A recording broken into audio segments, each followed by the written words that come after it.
Ele é conhecido em toda a América, mas ninguém nunca viu o rosto dele. E quem viu, não viveu para contar. Suas vítimas nunca têm um final comum.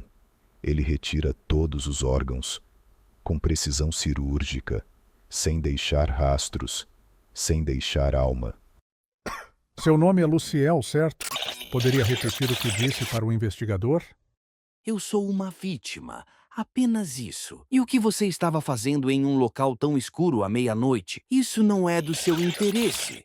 Não era para esse interrogatório ser sobre aquele monstro. Senhor Luciel, queremos apenas esclarecer algumas dúvidas. O que você estava fazendo na ala Street Road, 24 à meia-noite? Eu estava apenas visitando um amigo de longa data. Sinto que isso não vai levar a lugar algum.